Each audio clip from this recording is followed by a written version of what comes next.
Bueno, buenos días a todos. Vamos a continuar con nuestra sesión. Y a continuación tengo el placer de presentar al profesor Alexandre Roma, profesor de la Universidad de São Paulo.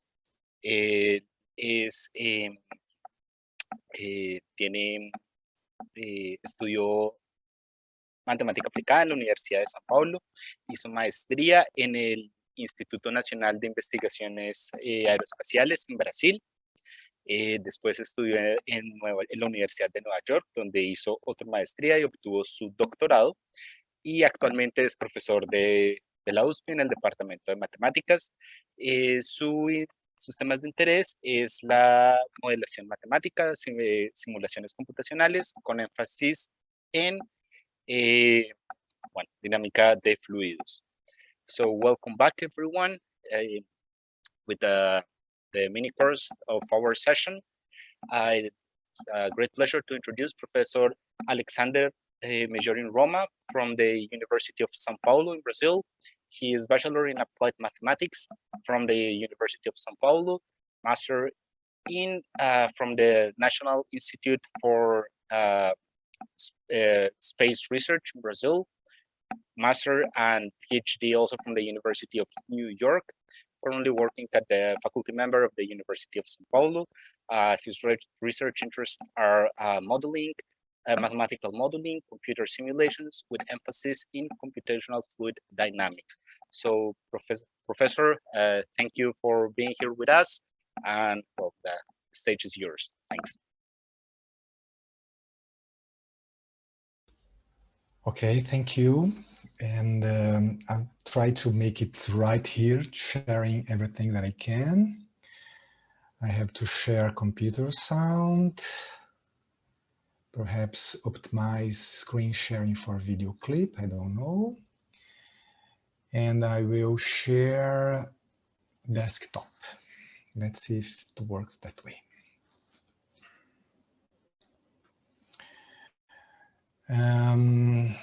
Everything's appeared here. So can you hear me and can you see everything that I'm seeing here? Can you hear this? Yes. I can hear. Okay, thank you. I'm not so familiar with Zoom. I usually use Google Meet, but I think that's okay. If you can hear the video, we can start then. Thank you so much, Professor Andrade, and I thank the opportunity for being here. And good morning for everyone. Here is afternoon already in São Paulo, and so let's start with this.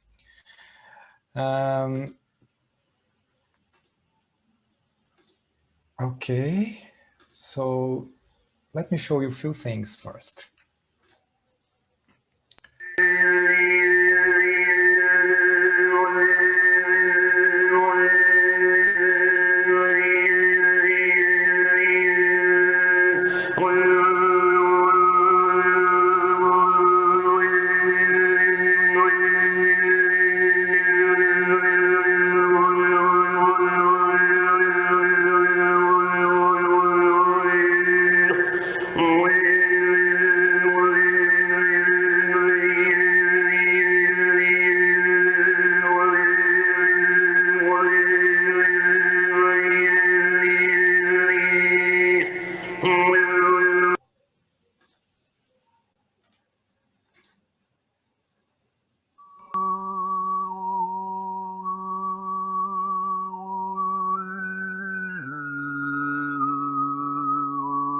And beatboxing.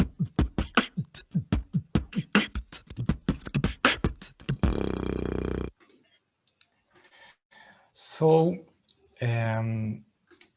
this is just beautiful example of fluid structure interaction. So the focus of the series of talks, 3 talks, right, will be computational fluid dynamics, modeling, and with the especially fluid structure interaction. My name is Alexandre Roma. I work at the University of São Paulo. And when first I proposed this series of talks, this mini course, I was thinking as a means of, sharing information with advanced, perhaps, undergraduate students. So I don't know, I'm not sure if this is the right forum, but anyway, this is being recorded, so someone will hopefully watch later and, perhaps be inspired and to work and research in this area, okay? So I thank you for the opportunity of being here to the University of Costa Rica. And basically I have split the mini course in 3 parts, since I have 3 hours, okay? So I will quickly go over some sort of introduction, some basic backgrounds for, undergraduate students that never had the opportunity of being in a course, on a first course in fluid dynamics. I will talk about Reynolds transport theorem. As an applied mathematician, I will try to emphasize always the mathematical hypothesis that I need to do the things that I'll be doing, okay? And after that, after Reynolds transport theorem, we will cover some basic equations, important equations in fluid dynamics, such as the balance of mass and incompressibility. And since it's the contents are a little bit, I think, too dense, too heavy, I will make a short break and show you some very interesting situations where that intend to motivate us to study, to understand the phenomenon involved in the fluid flows and everything. Okay, so after that, we continue with the mathematical modeling, and I will talk a bit about the balance of linear momentum. And for tomorrow, I intend to talk about modeling fluid structures, fluid structure interactions, and summarize the mathematical model and cover a bit some computational methods, tools that we have to enter the field, special abilities and everything. And as an application, I will show you some results in hemodynamic, cardiac hemodynamics, not my own work. My own work's not so interesting like this one. So since I intend to motivate students to enter the field, I will show a little bit of cardiac hemodynamics. And then I will end with some final remarks and some hints and tips for students willing to pursue this field perhaps in the future as work, research, or whatever, okay? So let's start with the basics, okay? So I will try to cover in few minutes the very basics of fluid dynamics, the first concepts, which are composed, in my opinion, by the flow function, always within a mathematical framework, a mathematical point of view. So I will try to introduce as clear as I can the flow function, particle paths, velocity, acceleration of fluid particles, the material derivative, Lagrangian and Eulerian descriptions of the flow, and finally, it's impossible to avoid talking about it. I have to say a few words about the continuum hypothesis. Okay, so I prepared these talks in a way that I can feel more comfortable and write as we, we expose the concepts. So I like to get my hands dirty, so let's see if it is a good way of doing things in this context. And I apologize in advance if it doesn't work so well, okay? So these are the basic concepts I selected to say a few words about. And let's start with the flow function, okay? So suppose initially you have a fluid particle at location C, let's say at time 0, okay? And as the fluid flows, you transport this particle gets somewhere else, let's say at point X, at time T, okay? So from the mathematical point of view, you can imagine, you can assume that you have a function, I will call it x, which depends on t and depends on the initial position of the fluid particle, let's say here c, okay? So you can imagine that this transformation takes points like c at the initial time and maps them to some points x in three-dimensional space, okay? So if you have an initial volume of material, initial region, I'll call it omega 0, okay? This function transforms omega 0 into a region that I will call omega t, right? And since you have the location of the fluid particle for all instants of time, the particle starting at c, and you see c can be any point in omega 0, okay? You have then a description of the path, of the particle path in time, okay? So let's say this is the position at time t1 of the fluid particle which started at location c. This is, let's say, the position of the particle at time t2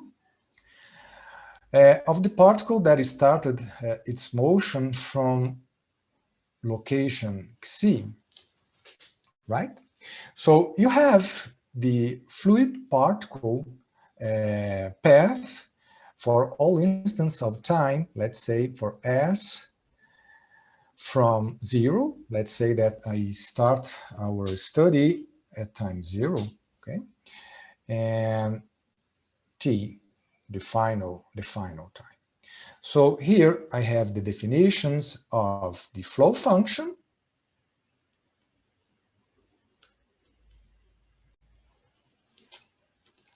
x of t, and you can think of it as a parameter, for example, the initial location of the fluid particle. So c, let's say, is in omega 0, a material volume, a region composed by the materium, which constitutes, let's say, the fluid that I'm observing, okay? So it's, you know, if you think a little bit on the physical principles, since I have a particle, I have its position at every single instant of time, I can think, I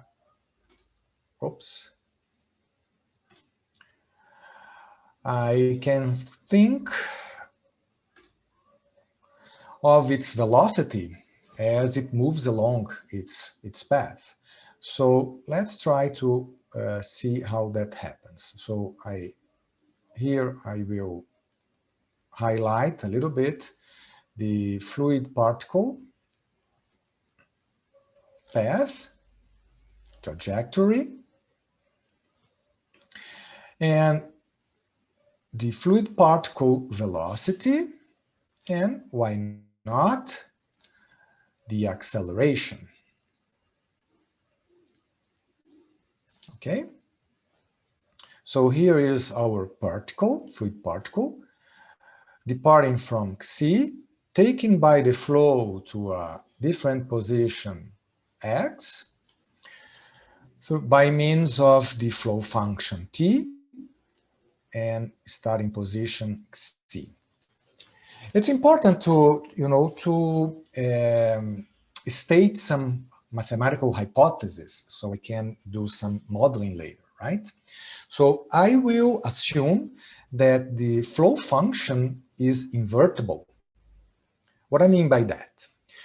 If you have the final position, the arrival position of any fluid particle, you can trace it back to its original position. Physically, this is the meaning of assuming that the flow function is invertible.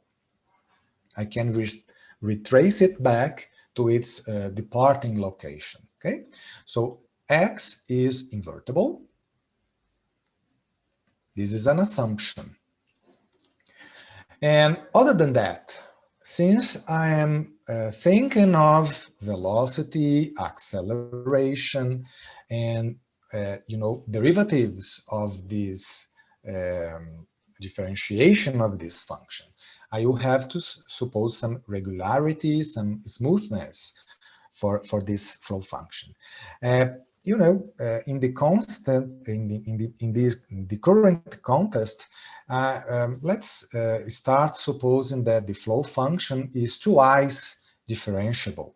So let's write x of t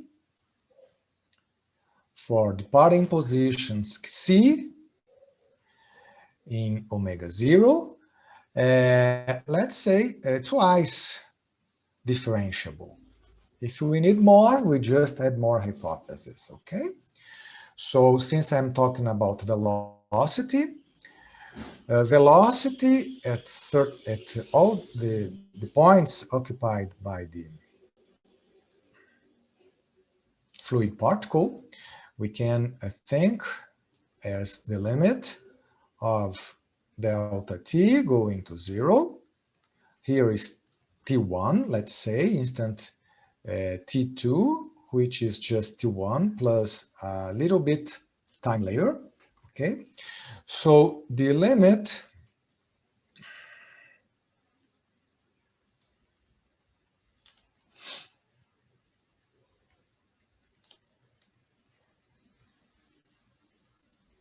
for delta t going to 0 of the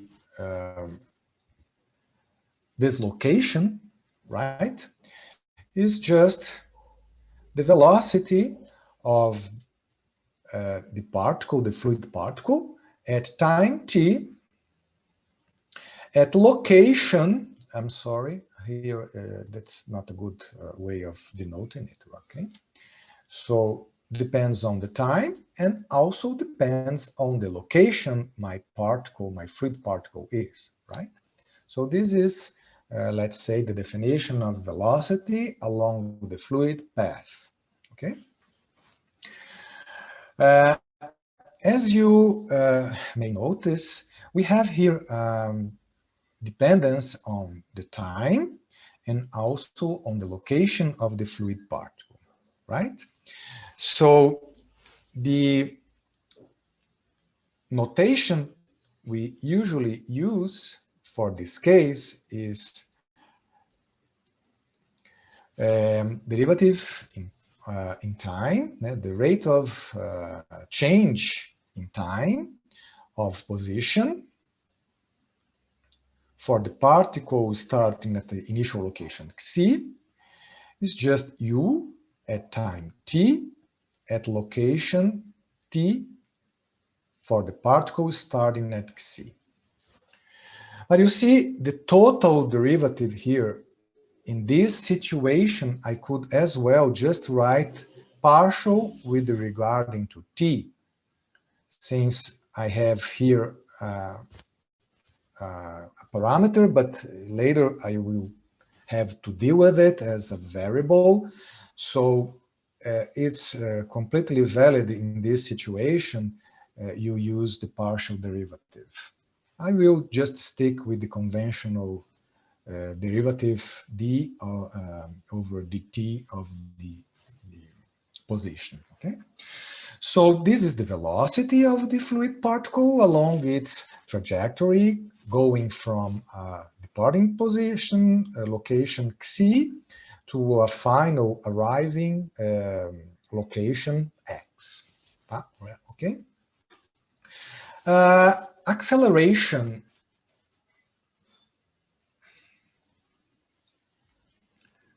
How do I compute the acceleration of fluid particles? Well, acceleration, as physics tells us, right, is just the first derivative of velocity. So I have here the velocity of a fluid particle departing from location c at time 0, right? So the first derivative of this quantity involves the derivation regarding to time, right? But the velocity is a little bit different than the position, because the velocity actually depends on time, both on time and also the location of the particle, which is itself depend on time and departure point. Okay, so in order to compute this differentiation regarding to time, I have to use the chain rule. So just to make it a little bit simpler, I will just compute this differentiation regarding to time for one of those components of the velocity. So let's take here the kth component of the velocity. Recall that velocity is a vector. In this case, I'm considering it three-dimensional vector, okay? So let's work with one of them. It could be any one, 2, or 3, okay? And let's apply then the chain rule. If I do that, what I have is partial of uk regarding to time plus the sum from j1 to 3 of partial of uk xj xj regarding to time. You see, here I'm using the previous comment that I did regarding differentiation to time. Since this function depends both on time and also on the departing position c, right? I can very well use this notation, no matter, doesn't matter, right? So you see here, if I rewrite these derivatives as being the gradient of the kth component of the velocity, this is just the vector del x1 kth component, del x2 of the kth component, and del x3 of the kth component, right? And if I recall the definition of the velocity vector here, I have here u of t at position x of t for the particle departing from location c initially. Okay, so I can rewrite this for the kth component of the velocity as partial of the kth components regarding to t plus, I have here an operation. I can define this summation as the dot product, the scalar product of the velocity, vector velocity u, times the gradient, the vector gradient of the kth component, Okay, so this is valid for all the components of the velocity, and I can use a vectorial way of writing it. So in vector form,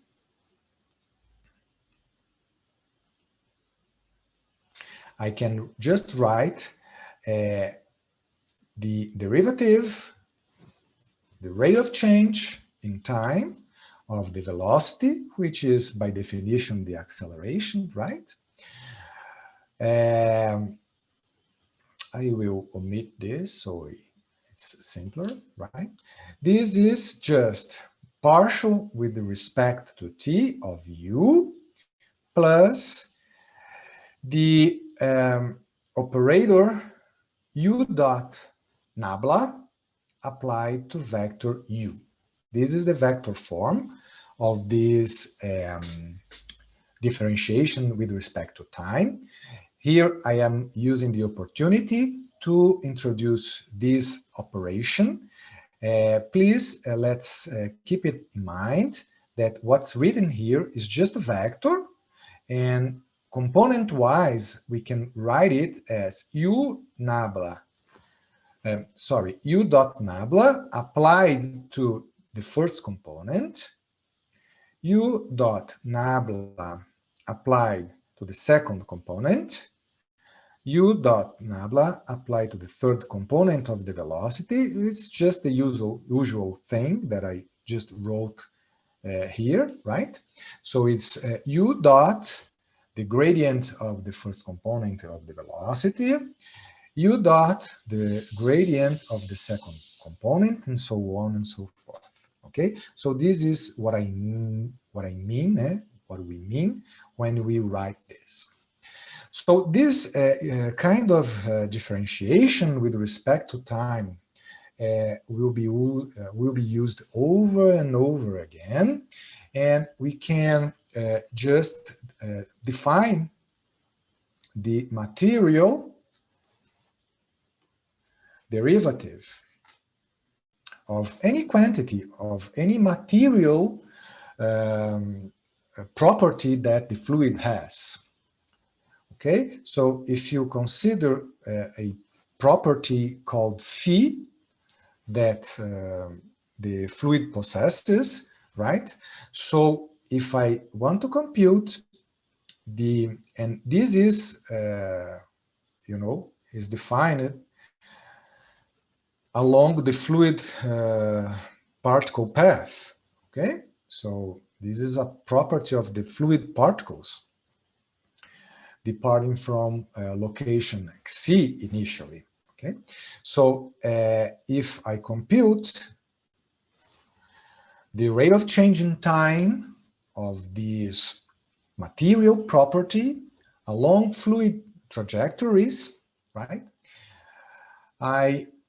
By chain rule, again, I will just have partial with respect to t of phi plus the flow of the velocity of the flow times the gradient of phi. This is how I compute the rate of change in time of this material property. So this is going to be used over and over and over again. So I will just define this as the material derivative, capital D over dt of phi. So this is how I will define it, the material derivative. Okay, it's that's the definition. When dealing with fluids, we have to describe how material properties evolve and everything. We'll have basically two ways of describing these changes and how the fluid flow. Okay, I am talking specifically about Lagrangian and Eulerian descriptions of the flow.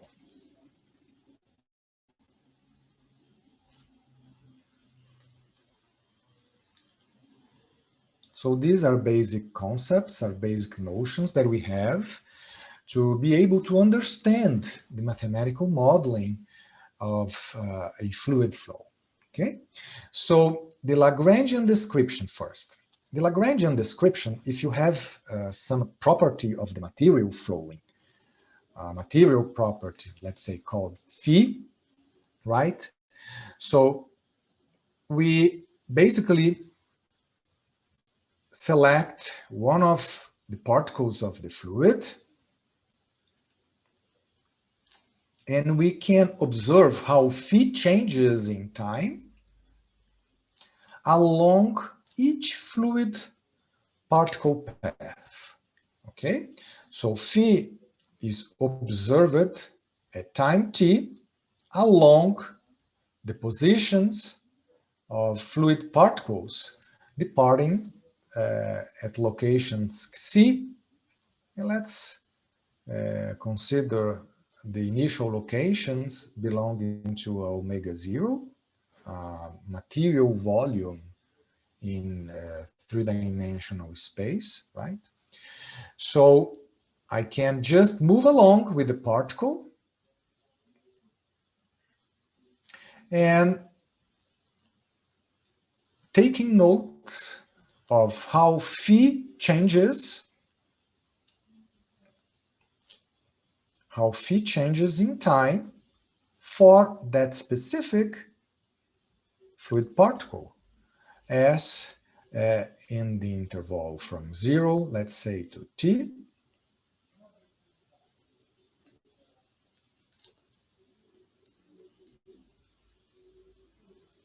Okay, so this is one way of, observing changes in the material properties describing the fluid. Okay, and these properties are subject by the, by the velocity of the flow, right? So this is one way of doing it. Another way of describing my observations of how the material properties change in time is the Eulerian description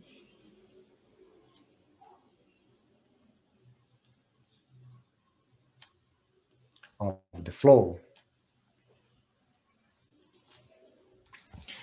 In the mathematical model that I derived, that we try to, show you at the end, we will use a mixed formulation, Lagrangian, Eulerian, because I will try to show you, how we can write in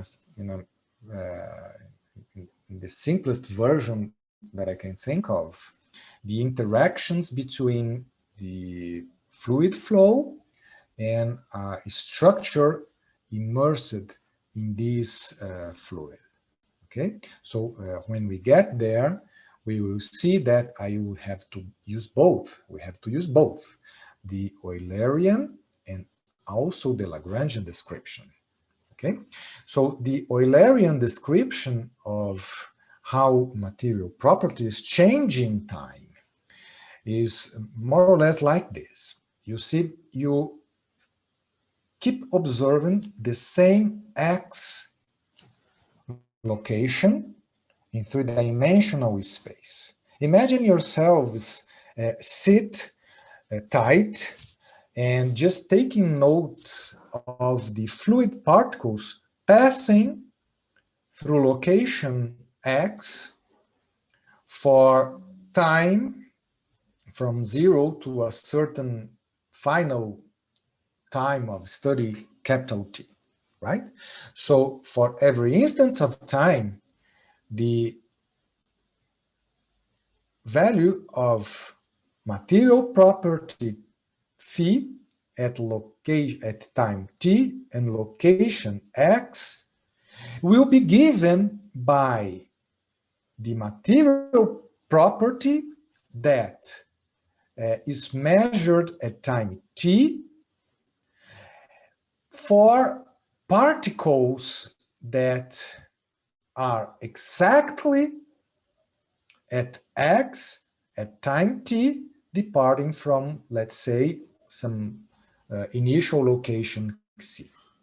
So as time goes by, you have, let's say, initial position C1, you have a different position, initial position, let's say, C2,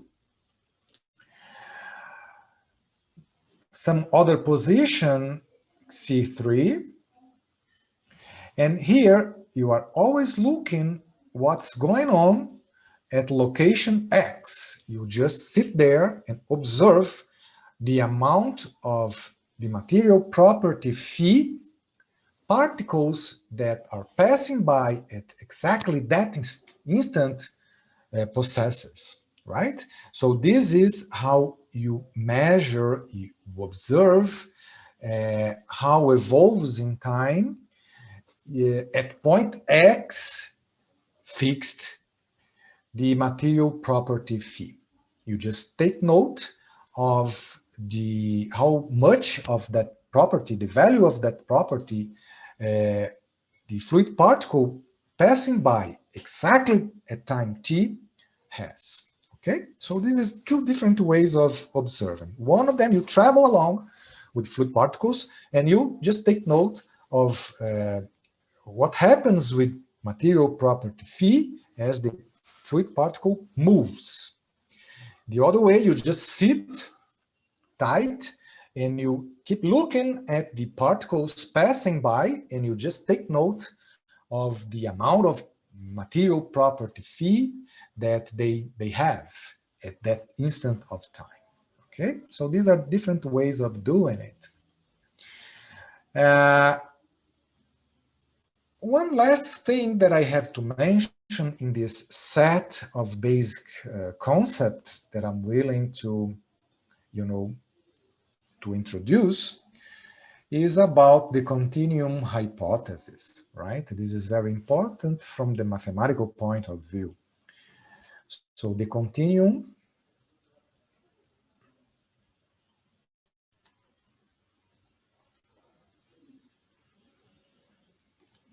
So as we will see, as we develop the mathematical models, I will have to take derivatives, differentiation in space, for example. Differentiation in space, in the background, you are thinking of a limit of distances going to zero. Physically, if you think of a fluid composed by molecules, at a certain time, you will get to a dilemma, right? How can I shrink even more space? There's no fluid left with no property at all, because if you look at some region close enough, you will just see space between molecules. So this is, this is confusing from the mathematical point of view. You cannot do math, you cannot do limit processes if you are going into that direction, if you are going in that direction. So from the mathematical point of view, we must imagine that there is always fluid everywhere. Fluid is a continuum, and I can take my limit processes and I will have my derivatives, my differentiation in space with no problem whatsoever. Material properties are defined for every single location in three-dimensional space. Okay, so this is basically roughly what we mean by the continuum hypothesis. There is always fluid everywhere. Material properties are well defined, no matter how small is the region that I'm considering. And I can take freely and comfortably my limit processes to the end. Okay, so this is roughly speaking, is the notion of we want to give to the continuum hypothesis. Okay, so I believe I had all covered some fundamental basic concepts that I will have to deal with them. We have to, use them to proceed and start doing some mathematical modeling, the basic equations for the fluid flow. Okay, so flow function is a transformation which is invertible and is smooth as we need to develop the modeling that we want at this point. Okay, since I talked about velocity and acceleration, I will just assume initially that is twice differentiable. Okay, so I have fluid particle paths, I have velocity, I have acceleration, physical properties that I have to define. We have the material derivatives, which encompasses time derivative and also a term that is called a advective term, right? Let me show you here. This is the advective term. So you see, when you consider the fluid particle path, the rate of changing time of my physical property, my material property, comes from two different things.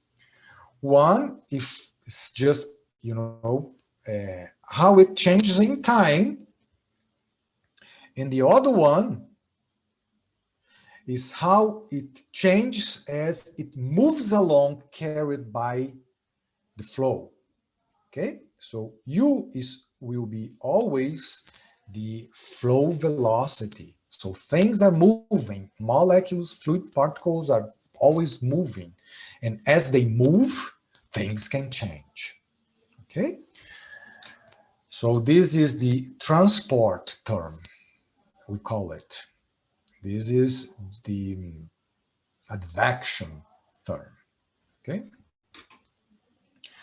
so I think I have it covered. We have it covered. So let's proceed. So when you start doing some math in this area, there is an important result we always have to pass by and to explore. If you are doing it in a mathematical way, right? Mathematical formulation, you try to put the hypothesis and you try to do, you cannot disregard physics, but you have to cover basic stuff from the mathematical point of view, right? And these balance equations that are so important to us, they basically can be derived, they can, you can extract them by applying an important theorem in the area, which is called the Reynolds transport theorem. Okay, so I think it's important enough to justify to spend some time in trying, to show how it is proved. Okay, so I will, I will invest some time trying to do it as well as I can. Okay, so what's this theorem? What does it tell us? Okay, the Reynolds theorem says the following: if you have a certain material property phi, usually you think of a material property per unit volume. So it's a property for fluid particles, infinitesimal volumes, right? So this material property per unit volume you are interested in knowing how it behaves, what's the rate of change in time for the entire amount contained in a material volume. The material volume, we can call it omega over t, right? So how does the total amount of this material property contained in the material volume omega of t changes in time? The rate of change in time of the total amount. So mathematically, we can just write that if phi, capital Phi, is the total amount, its rate of change in time is just the time derivation, differentiation of the integral of phi. Remember that this is material property per unit volume. So if I integrate over the entire volume, I have the total amount of this property defined on that material volume, okay? So how do I do this computation? This is what concerns Reynolds theorem. So usually in calculus, you see how to differentiate functions given by integrals.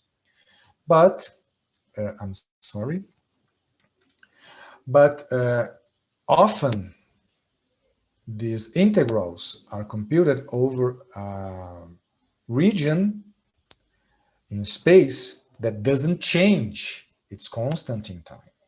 Here is a bit different because I have initial volume, material volume, volume of material which composes the fluid, right? And it flows in time and it changes its shape. It's eventually its volume, I don't know, right? It changes in time. So the integration, the function given by this integral is a bit different. It's not the usual differentiation in time of functions given by integrals that we meet in a regular or initial calculus, differential and integral calculus undergraduate course, right? So we here would like to show you how to compute this differentiation in time, and I will use it over and over and over to derivate some important equations in fluid dynamics. So I think it's worth to invest some time in discussing this result, okay? So the way you overcome this initial difficulty here, right? You just perform a change in the integration variable, right? You have the flow function. So what you do is to change the integration variable, right? And you use the flow function in order to do it.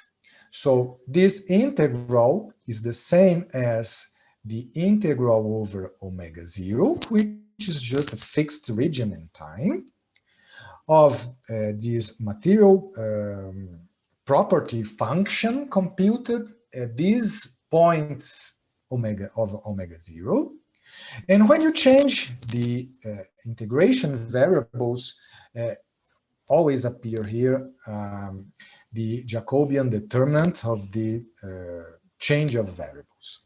So this is the key point. How do I compute, in this case, the Jacobian determinant of my flow function transformation? Okay, so just recalling, the Jacobian matrix is given by these partial derivatives entries in the form of matrix. Is a transformation, in this case, from three-dimensional space to three-dimensional space, right? And I have to deal with this, and I have to compute the Jacobian of this matrix. We will do that in a minute, okay? So we will see that the Jacobian determinant of the flow function Jacobian matrix has two special properties. First of all, it is always positive. Second of all, it evolves in time, satisfying this ordinary differential equation. Okay, so we'll try to cover that. I am not sure if it's easier or not, but certainly, or not so even so sure about that as well, but it seems to me that I have to write less if I use certain commodities from, for example, using Leibniz formula for computing determinants and using Levi-Civita symbol along with Leibniz formula, and also to get rid of awkward summation symbols. I use, the convention, Einstein summation convention. Okay, I think the simplest place you can review or see these things is the Wikipedia nowadays. Why not, right? So if you just go there and check a little bit, I think it's quickly enough we will understand it. Okay. I will perform these computations as well as I can, so we can appreciate how things go. Okay. So let's get our hands dirty again. Again, I am not sure if this is a good way of doing things. I'm trying my best here. And let's see, later you can tell me if I close to any kind of success. I appreciate that. So I have here Reynolds transport theorem, the statement, the change of variables and the Jacobian matrix. And I have here properties that Jacobian determinant satisfies. And let's start with it. So the first thing that I would like to recall is that the flow function is invertible.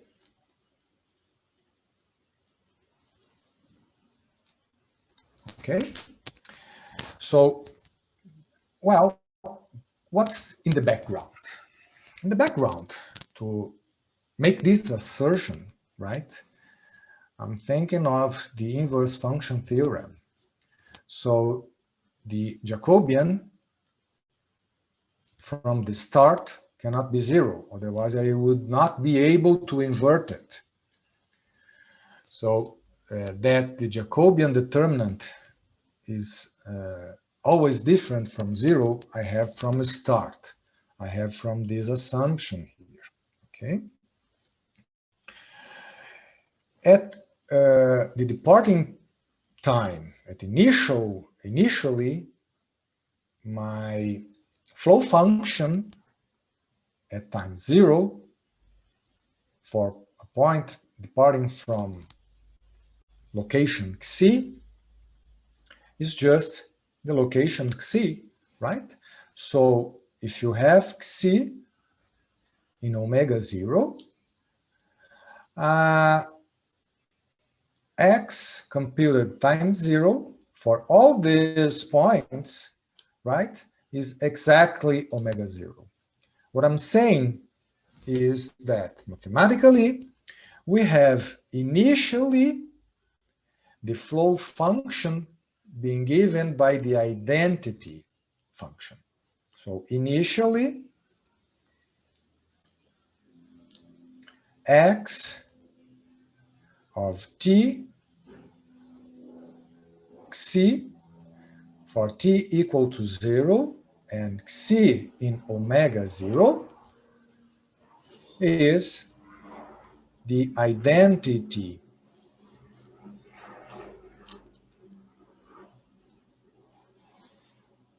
function. Well, then the Jacobian matrix at 0 for points xi in omega 0, right, is the identity matrix, right?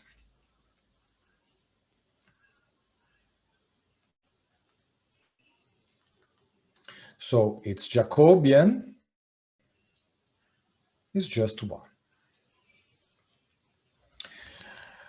Well, initially the Jacobian is positive, is 1. Since the Jacobian determinant cannot vanish, otherwise I would violate the invertibility of the Jacobian matrix of the flow function, right? So if it starts positive, it's always positive. So by doing this, I just finished the first argument, the first result, which is the Jacobian determinant is always positive. Okay, and initially it's 1. Okay, so this is at time t equal to 0. So let's talk a little bit about its computation. I don't know, but we don't teach often computation of determinants by Leibniz formula, which is based on permutations of, for example, columns of the matrix, right? So I think it's worth we say a few words about it, okay? I think the best way of doing it in this context is through an example, okay? So suppose here we have 3 by 3 matrix, general matrix, okay? So Leibniz formula for computing the determinant of this matrix A, I can write it like so, or like so with the bars, right? Or with bars with the entire matrix, right? These are just notations. And this is Leibniz formula over here, right? So what you do in words, right? You pick one element for each line, for example. You pick one element for each line with the restriction that they cannot belong to the same column, okay? And you perform all possibilities. You compute all products of 3 elements, each one belonging to a different line, and they cannot belong to the same column. So this is a way of doing it. So to this set of computations of these 3-term products, you have a sign. This sign is the sign of the permutation that you do in the sequence 1, 2, 3. So this, for example, can be just column indices, column 1, column 2, and column 3, right? And you have all possible permutations of these indices. Let's say S3 is the set of all of these permutations, right? And to each permutation, you can relate a sign, which is here. This is a permutation, a specific permutation of columns, Here I have tau 1, tau 2, and tau 3.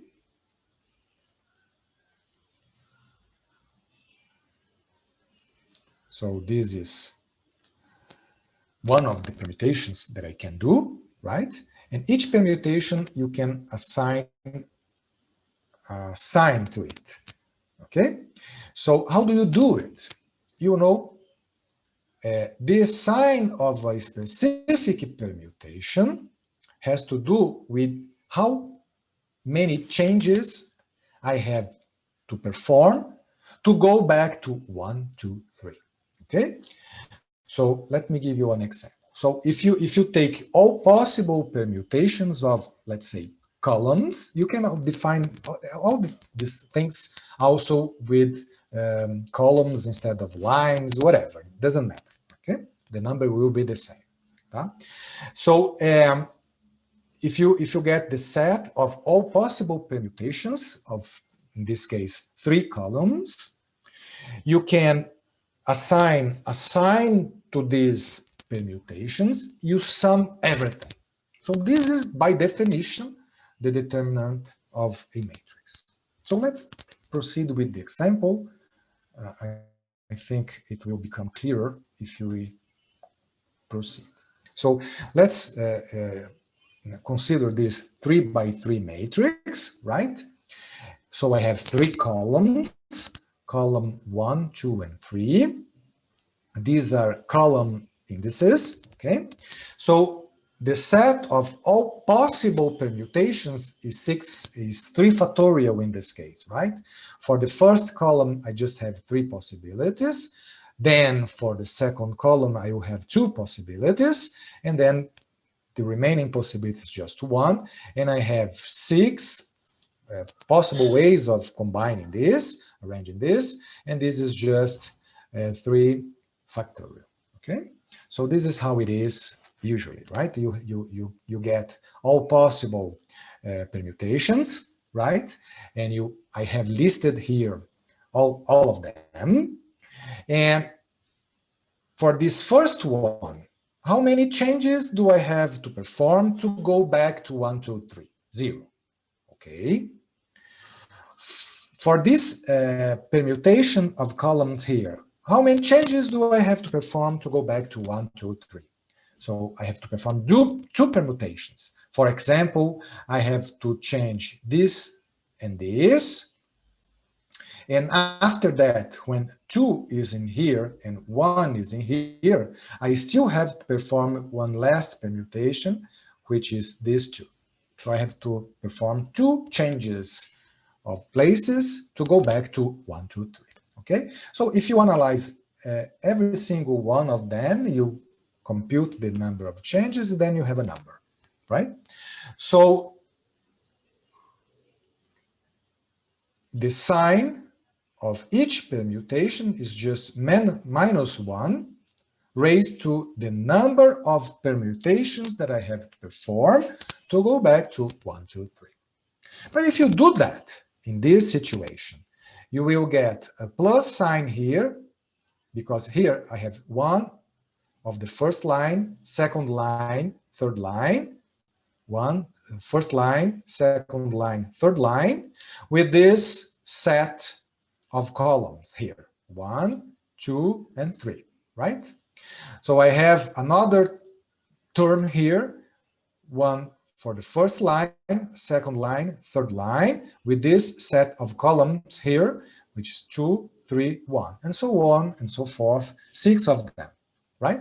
So this we will receive, because I have just 2 switches, 2 changes, plus signs, minus 1 to 2. The other one also is a plus sign, minus 1 to 2. And the next one, since I have just 1 change, I will have here a minus sign, and a minus sign. If you look into that very carefully, we will find out that we have just written chaos rule, right? Which is familiar, a very familiar rule for computing 3 by 3 determinants, right? in high school we learn that, but actually it's the other way around. And just, you know, I'm just making the relationship between those because it's some familiar result, right? So you have the general definition, for example, using Leibniz formula, you derive chaos rule from it, not the other way around. I'm just, you know, I'm just showing it so you can believe that this thing that I just did is correct, okay? So this is how I will represent or compute determinants. A little bit, some simplification on the top of that is that I have a summation with the sign of the permutations, right? And then here I have A1 tau 1, A2 tau 2, and A3 tau 3, right? So the sign, I will use Levi-Civita symbol, which is just epsilon. Let's say tau 1, tau 2, and tau 3. This is just is a substitution for what I just did, right? Depending on the order or the number of changes that I have to perform in this permutation to go back to 1, 2, 3 in this case, right? This can be either my -1 or +1. It's just the way it is, depending on the number of changes that I have to perform here, okay? So if I write like so, and I think of something like Einstein summation notation, I just drop this. So every time from now on that I write epsilon, tau 1, tau 2, tau 3, one for the first line, one for the second line, and one for the third line. Actually, what I mean is that the summation of the sign of the all set of products of 3 terms. Okay, so it's just this. So I think it's, you know, it's, perhaps I'm wrong, but it's just simpler to at least to write. Okay. So let's continue, and then with this in mind, let's compute the determinant of the Jacobian of the flow function transformation. Okay, so here I have, after, you know, changing the integration variable, I come up with this thing. Okay. So now I can, I am allowed to change these, you know, the operations, the integral and also differentiation. I think this is by Fubini's theorem, but I'm not sure now, okay? Or I have to check later, or Tonelli's theorem, okay? So you can switch the order of between the differentiation and integration, and then you have, by the product rule, 2 terms now. You have the time differentiation of the first term, the material property. After composing with the flow function, you see I'm computing along the path, the fluid particle path. And I have to differentiate the Jacobian determinant itself.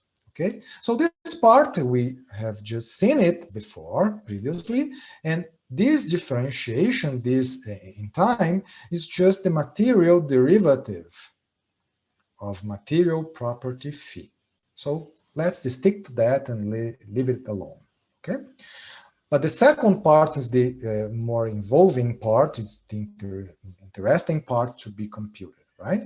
So let's use all this paraphernalia of notation and Leibniz formula and everything, and write the differentiation in time of the Jacobian determinant as the differentiation in time of this quantity.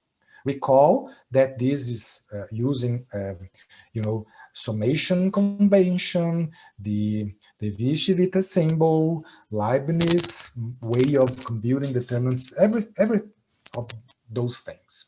Everything we have mentioned before, right? So when you compute the differentiation in time of this product, you're going to come up with 3 different kinds of terms. Differentiation of the first term, the second term, and the third term. Every single one of them we can treat similarly. So let's focus on the first set of terms, which are these ones, okay? So I have this term times this differentiation in time. What I will do here is to switch the order of the differentiation, because I'm supposing that I have functions that are sufficiently smooth, so I can interchange the order of differentiation. So if you do that, from that term sprouts 3 other terms, okay? So I have here, after switching, right, the differentiation in time of x1 is actually gives back the first component of the velocity. Recall that the velocity is d dt of x. So the first component of the velocity is what I come up as a result of the switching, okay? So now I have to partial differentiate with respect Cj1. You see, I have explicitly written here all the dependencies of the velocity component, right?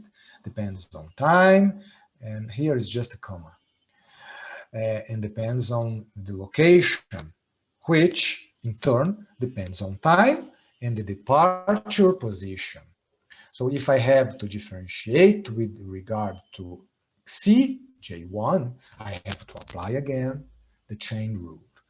And as a result, we obtain this series of terms, which I can then multiply by these other 2 that I left aside, right? And I have here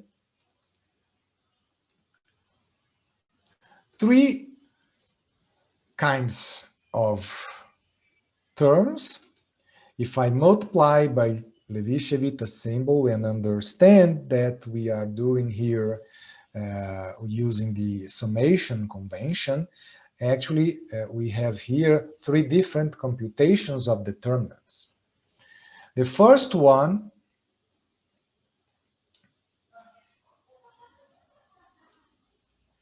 is just the determinant of the matrix, the Jacobian matrix.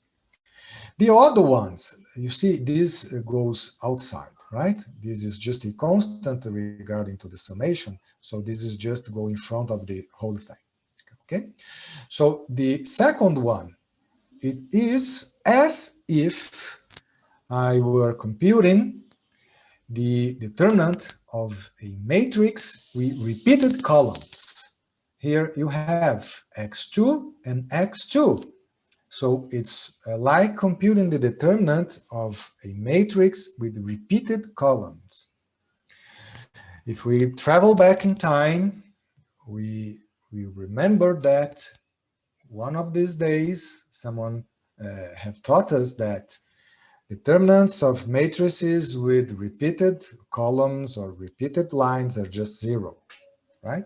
So this is just 0 and this is just 0, and I am left with this thing here is just partial of u1 with respect to x1 times the Jacobian determinant. I can do it again and again, twice, for this set of terms and later for this set of terms. If I do it for this one, I will get at the end this partial derivative with respect to x2. And if I do this one, I will have the partial derivative of third component of the velocity with respect to x3. So if I do that, I will have, if I collect terms, I will have here then the divergence of velocity u times the Jacobian determinant of the Jacobian matrix of the flow function transformation of variables. So at the end, I have that the differentiation in time, the rate of change in time of the Jacobian determinant is just the divergence of u, the velocity of the flow field, times the Jacobian determinant itself. As we have mentioned earlier, at time 0, this is just 1.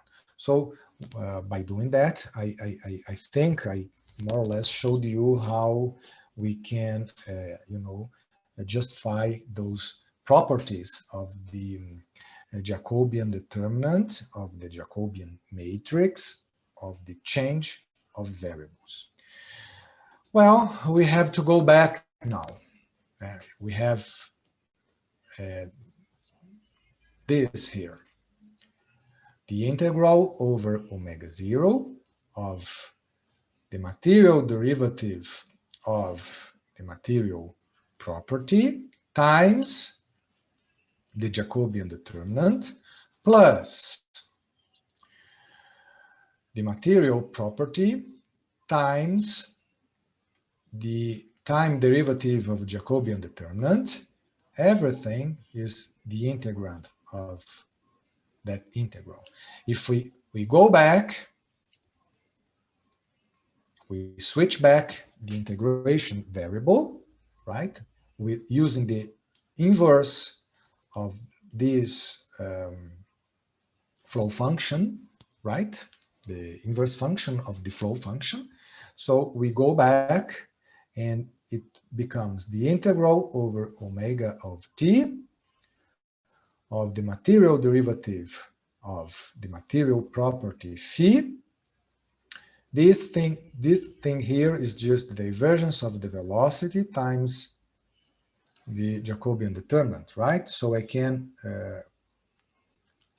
put this in evidence, right? I can collect outside, and when I go back, I am left with phi divergence of u dx. So this way we finish the demonstration, the proof of the how one can compute the time, the rate of change in time for certain integral property of the material which the fluid is composed by. Okay, so this is time derivative of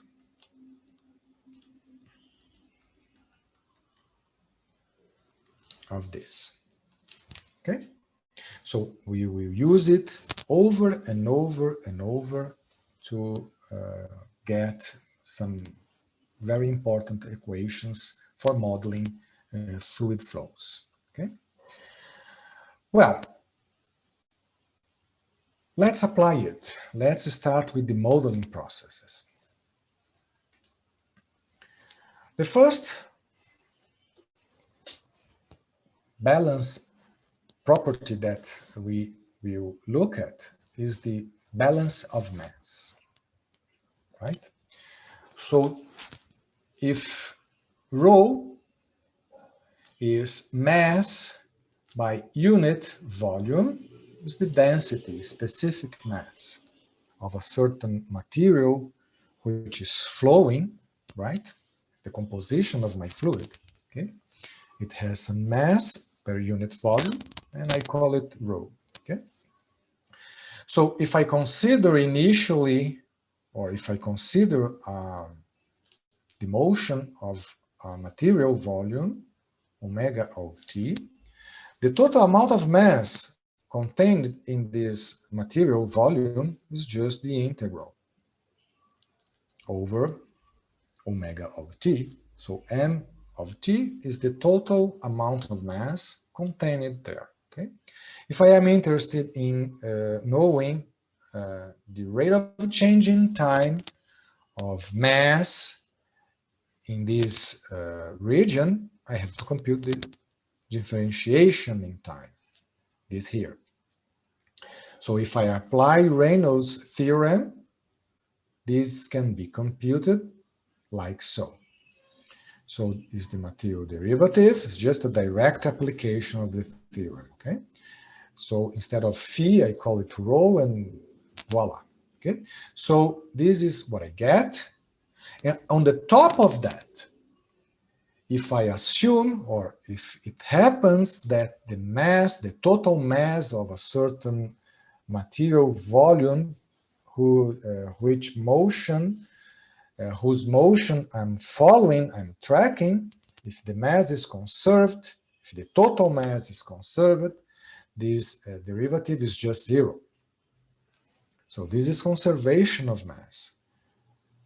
The mass, the total mass of a certain material volume is preserved.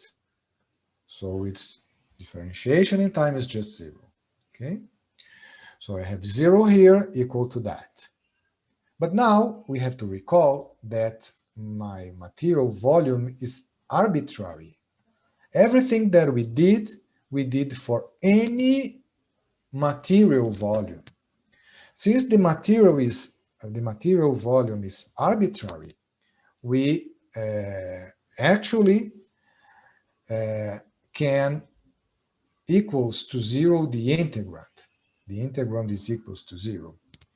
It's enough that I have continuity. If I have continuity of the integrand, then I can certainly say what I just said. Okay, so this is the balance, in this case, conservation of mass of the material that the fluid is composed with or by. Okay, so let's go a little bit further here, right? If by any chance my material has constant specific mass, if rho is constant, it's a result of this assumption or of this property that the divergence of u is equal to zero. Okay? If my material has constant specific mass, the flow satisfies exactly this. Divergence of its velocity is zero. Keep that in mind a minute. Let's talk about flow incompressibility first. The volume of my material volume called omega of t is just the integral over omega of t of constant function 1, right? This is the volume of my region omega of t, right? So again, if I want to compute the rate of change in time of the volume, I apply for this function constant equal to 1, Reynolds theorem. And if I do that, I have, this is by Reynolds theorem, and if I do this application, I am left with the integral over region omega of t of the divergence of the velocity. So this is exactly the rate of change of volume of the region omega of t, right?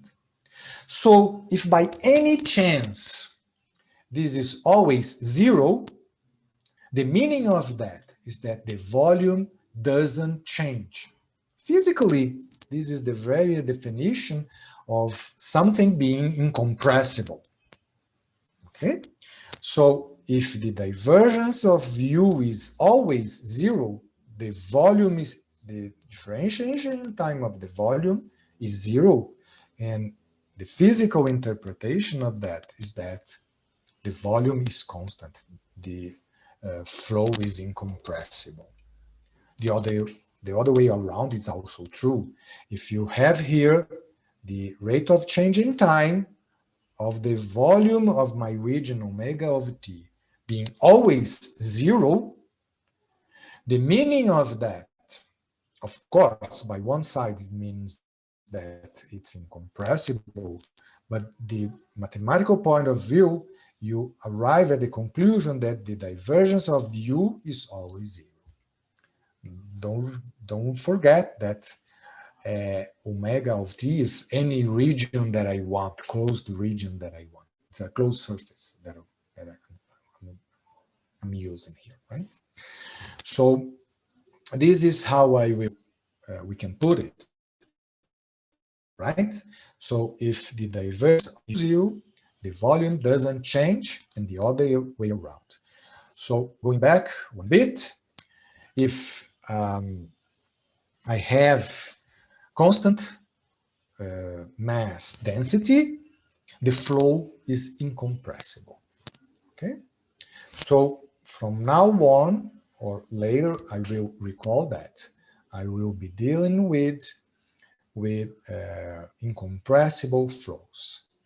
Okay, so it's mathematically speaking, we have the divergence of the flow velocity equal to zero.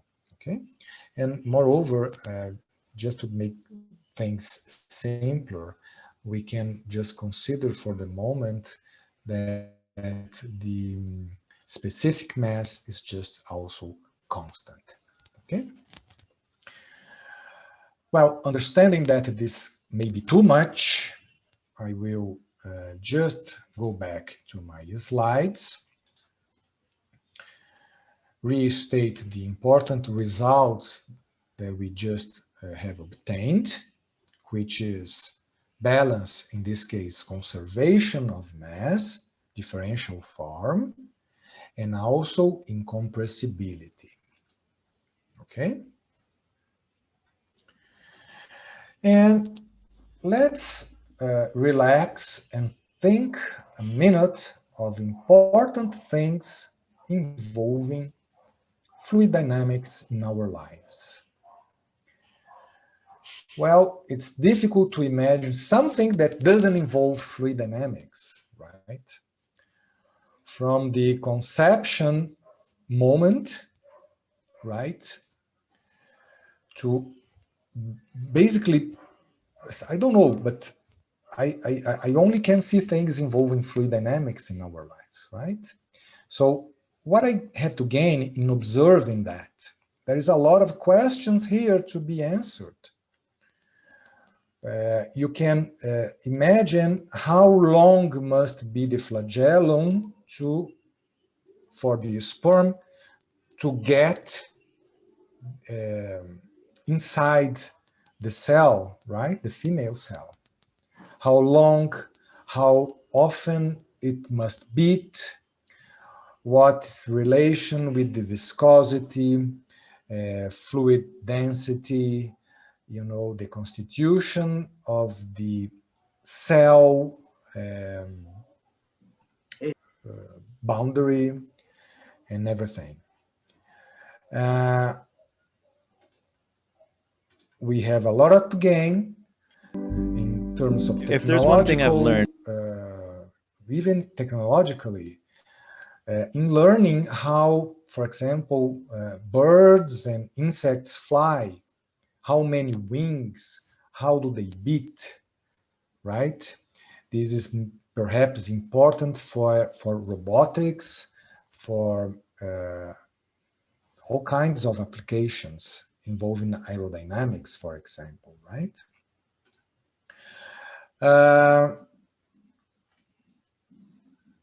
From the energetic point of view, formation of bubbles and droplets are important for chemical processes. If I understand, if I can predict, if I can control the formation of bubbles, actually what I'm doing is to increasing the area of exchange between two gases, one inside of the bubble and the other outside, for example. If I understand formation of droplets, I can try to figure better ways of forming of sprays. And sprays are important, for example, from the energetic point of view for combustion engines. Okay, inside a combustion engine, you have a formation of spray here. And if we do that efficiently, we improve, the power. We use, in a wise way, the geometry, the temperature and everything related to it, right? And this is very interesting for other things besides energetics, right? Weather prediction is of paramount importance in our lives. Here we have an extreme example, formation of a tornado, right? So at first it seems that nothing is happening, right? There is just a small motion on the clouds above, but if you go into a course of fluid dynamics, you see that the vorticity here concentrates along the tube it forms. And when it touches the ground, for example, you have extremely high velocities with an amazing destruction power.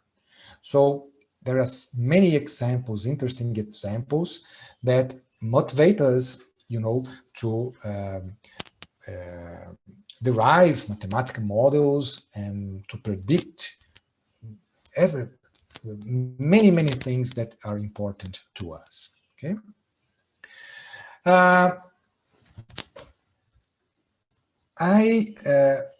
Now probably I have half an hour yet. I cannot see my watch here at this moment.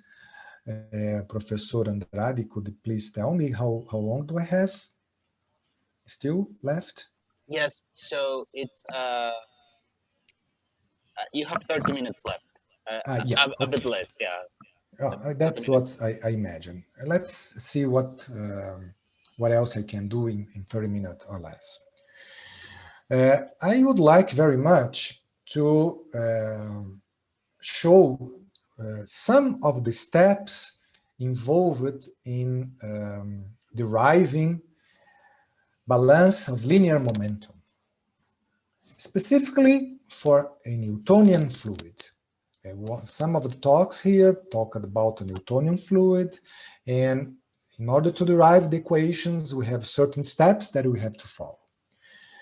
I will try to follow the steps as well as I can, but this is very dense material. I will go over the steps and let's see how much I can say about them. So in order to derivate the balance of linear momentum, I have to assume few things. They're called postulates. I have to postulate few things that are related to the behavior or the constitution of the material flowing. Often we call them the Constitutive Hypothesis. It's assumptions that we assume that is undeniable truth. And this is how we perceive the material flowing, okay? Or the material forming the fluid that I'm observing. Okay, so some postulates are Newton's second law for fluids. So even small material volumes are supposed to satisfy Newton's second law. This is a postulate, right? We never observed that. Newton's second law we observe for macroscopic things, right? But we suppose that it holds true for, doesn't matter small, how small as material volume is, it holds true, okay? Other postulates, Cauchy stress postulates. Let's one by one talk about them. I have also Cauchy's balanced linear momentum equation, and then I have to go deeper and suppose other constitutive hypotheses to arrive at Newtonian fluids. Okay, so I will try to highlight these steps.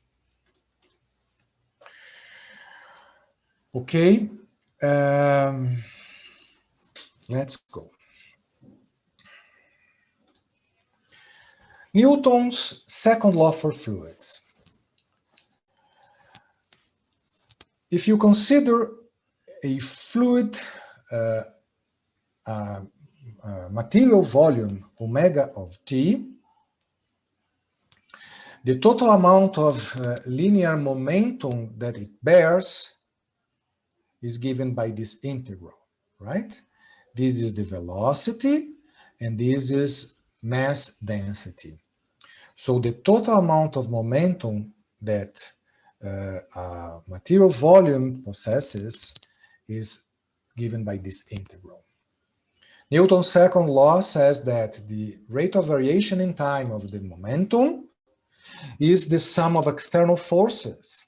But if you consider a small volume of fluid, omega of t, there are forces here of two different natures.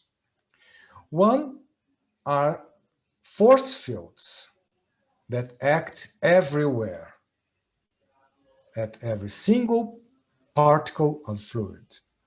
And other kinds of forces are the contact forces. These forces act on the surface of my material volume. Okay? I'm sorry, here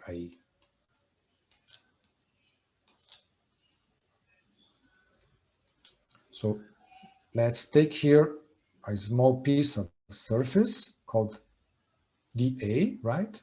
I have here the normal direction, unit normal direction. And here I have a contact force, I'll call them T, contact T forces, okay? So T are just contact forces. In the fluid context, we call them stress forces, okay? So these are the two kinds of forces that we can imagine that act on material volume of fluid, right? So here again, I can apply Reynolds Theorem to the left-hand side. And if I suppose that mass is conserved, what I'm left with is just the integral over omega of t times the rho times the acceleration. So this is the momentum, right? The rate of change in time of the momentum.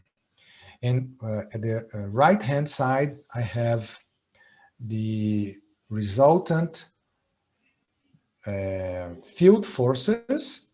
Usually we know mathematical models for them, electric forces, magnetic forces, gravitational forces. We have a separate mathematical model for them. What we don't have yet is a mathematical model for these stress forces that act on the surface of the material volume, region omega of t, or the border of the omega of t. So we have to work doing some hypotheses, constitutive hypothesis, to get some model of some fluid, okay? We have to suppose things on the constitution of the matter, how it behaves, subject to a flow, okay? Field forces, contact forces are we understand usually by them, okay? Cochise stress postulates. Basically, Cochise stated that stress forces are result from forces exerted on the surface by the fluid outside. So if you consider a material volume omega of T, stress forces result from forces exerted on the surface of omega of T by the fluid outside. He also stated a very interesting property. It's a postulate. This is how he saw the fluid, right? Which he was observing. He said that the stress forces are functions solely only on time. They depended only on time, on the location, and on the orientation of the outward normal to the surface. They didn't depend on anything else. This is a postulate. For him, that was an undeniable truth. And we assume that. So far we have two postulates. Newton's second law for any material volume, it holds true. And that stress forces, the contact forces, depend only on time, on the location they are applied, and also on the orientation of the outward normal to the material volume surface. Okay, if I do that, I can rewrite balance of linear momentum like so. Instead of just putting T here, I will just use the explicitly, we'll put the dependence of variables here, right? A little bit, let's go a little bit deeper. What else I have to consider? From these two postulates, you arrive at a conclusion which is called local equilibrium. What's the local equilibrium of stresses? Mathematically speaking, from those postulates, you actually can show that the limit when the volume of my material region omega of T goes to 0, the sum, the total contact forces acting on the surface of my fluid element, my fluid region, divided by the area, by its area, goes to 0. This is what we call local equilibrium, right? So the resultant force, contact force, divided by the area of the surface of this material volume goes to 0. This is called local equilibrium. It comes from directly analyzing or considering those postulates. Newton's second law and the form that, the functional form for the stress forces, okay? So when you get to this point, you can show actually that stress forces have this property. The stress force on a certain location in the direction of normal is the opposite force when you consider the opposite direction. So you can actually prove that from this local equilibrium, which in turn comes from assuming Newton's second law for fluids and the functional form for the stress forces. Okay. Once you have these two results, by considering a fluid region very special, this tetrahedron, this is a special omega of t, and if you do the counting of stress forces on each face, in the four faces that it has, this is a classical fluid dynamics argument. It's called Cochise tetrahedron argument. So once you get this consequence here, 1, by using Cochise tetrahedron argument, you actually can prove that stress forces actually are linear function of the normal vector. This is amazing, actually. For me, at least, right? So you can prove that the functional relation from coming from these postulates, you prove that the stress function is a linear function of the normal. And as such, you can represent it as a matrix vector product. Here, I will rewrite it as first line dot product with normal, second line of t dot product with normal, and third line of t dot product with normal. Okay? So this is how I will write it. It's easier for us to proceed later, right? Besides that, I am already assuming here Boltzmann postulate. Boltzmann postulated that this matrix, which gives rises to stress forces, is symmetric. As a side comment, one can prove that if you have Boltzmann postulate, you have conservation of angular momentum for the fluid. The other way around is also true.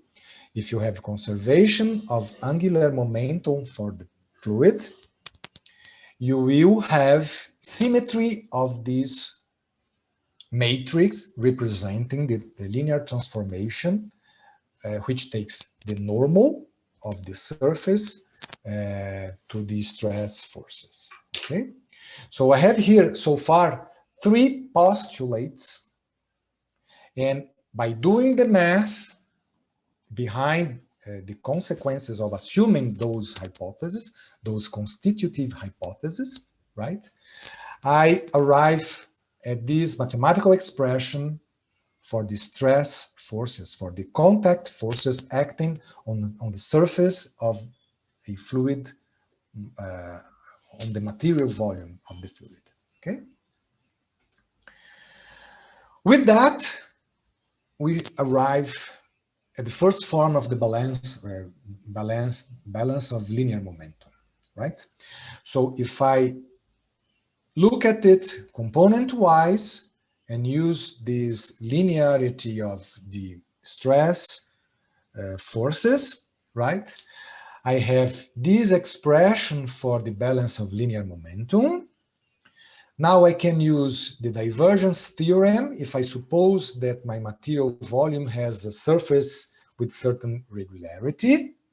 I use the divergence theorem for each line, for each component. And in vector form, considering that omega of t is arbitrary, I arrive at Cochise balance of linear momentum equation. Okay, so this is rate of change in time of momentum, and at the right hand side I have the resultant of field forces and the resultant the resultant of contact forces after assuming those postulates. Okay, you see, we have still a lot of room because we don't have yet the exactly form of this matrix, right? So we have room yet to suppose more things on the constitution of the matter which forms my fluid. Stokes did that. So Stokes went there and postulated the following. This matrix T depends continuously on the deformation of my fluid element. You see, mathematically, the deformation of a material volume can be expressed somehow. I will not go into the details now, but you can mathematically express deformation, okay? So if T depends continuously on the deformation, well, not if, but it's assumed, Stokes assumed that, postulated that. So the other thing, T does not depend explicitly on the location, X. There is no preferred direction in space. So I have here isotropy. So in every direction, the fluid behaves the same. And also, if there is no deformation whatsoever of my fluid element, the only contact force that I can account for is pressure, normal to the surface. And in this case, T can be written as a scalar times the identity matrix. This scalar is just the pressure. Okay? If you do that, and on the top, you add one hypothesis, which is T depends linearly on the deformation. If you do the math, you end up with Newtonian fluids, right? I regret I cannot go into many details, but this is in a regular course on mathematical fluid dynamics. Takes actually several hours to go through all the math carefully, and it's not in a 2-hour talk that I will be able to do that. But I hope we see how mathematically beautiful these things are, right?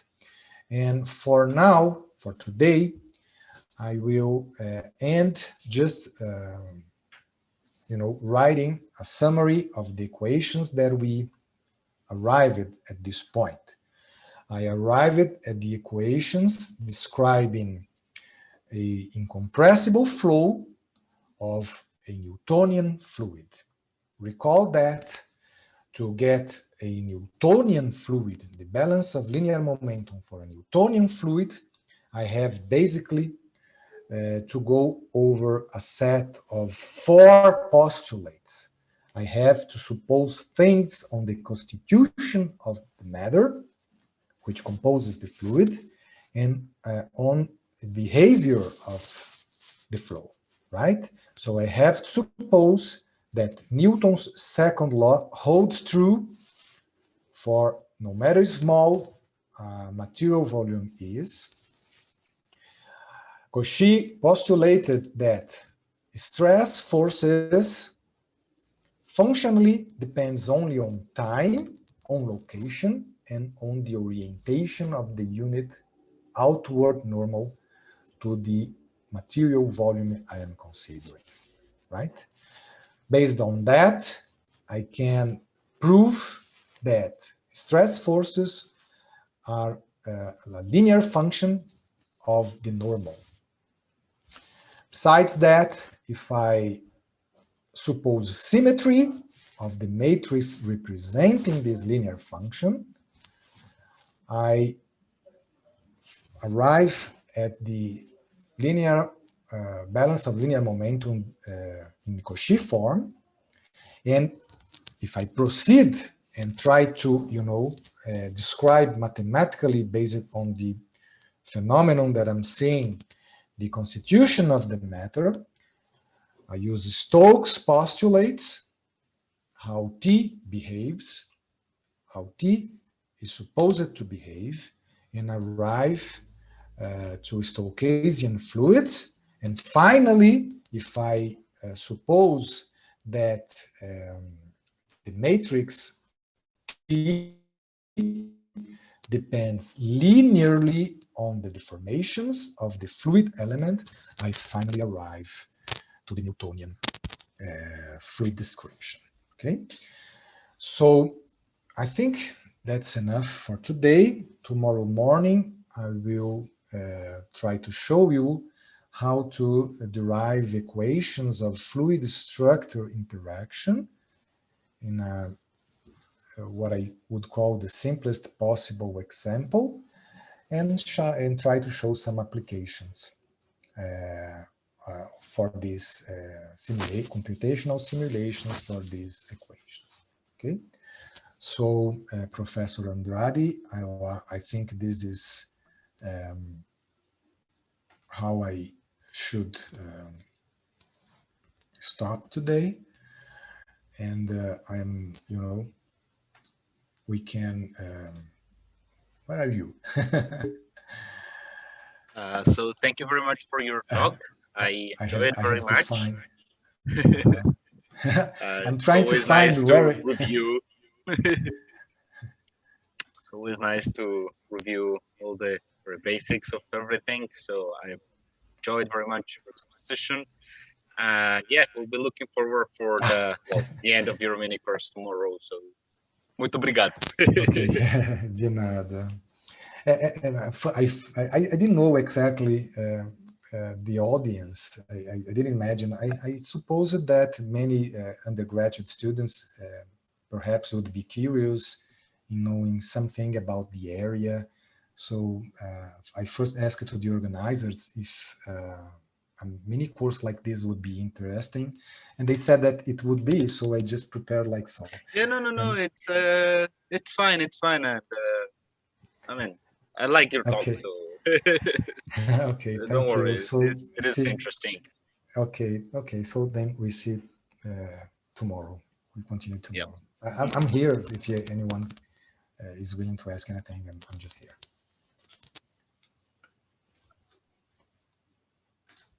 So does anyone have some questions like to ask? Okay. Or it's just basic material, so I don't know.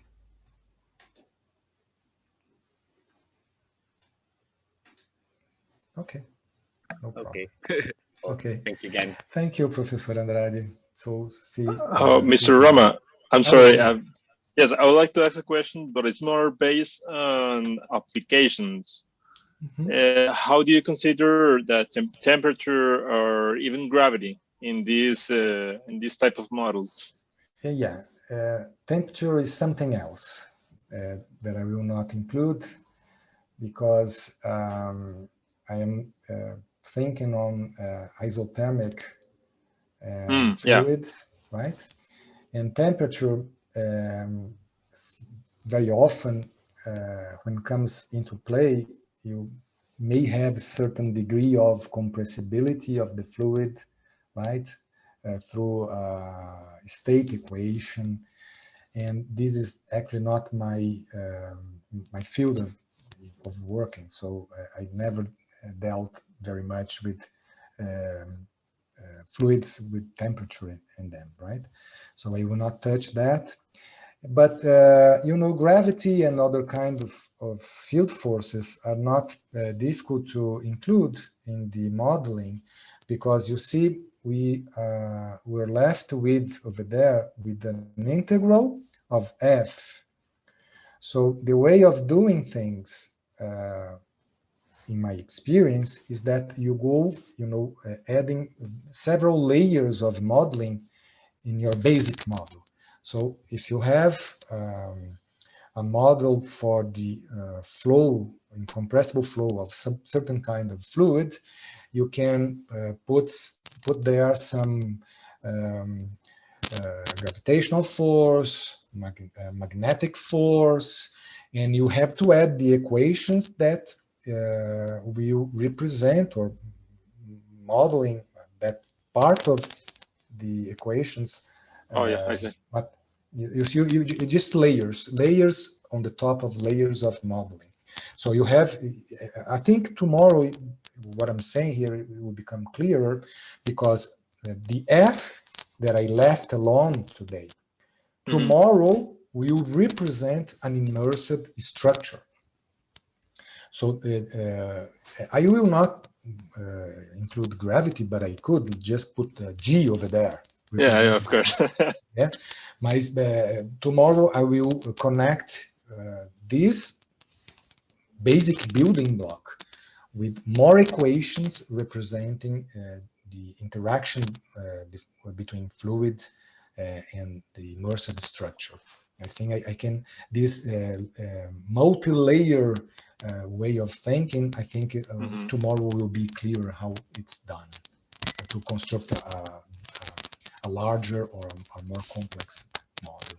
Okay, if I wanted to include temperature, probably I would have to add some energy, balance of energy equation. All right. That's how we would do that. We just put layers and layers of modelings on the top of each other. Oh, thank you for your answer. Anyway. Okay. Yeah, you were talking about what will be the right audience for this talk, and well, I'm actually a civil engineer specialized in hydraulics, so this is a fantastic topic for me. Okay, I hope you enjoy it tomorrow. Yeah, thank you very much. Thank you. Okay.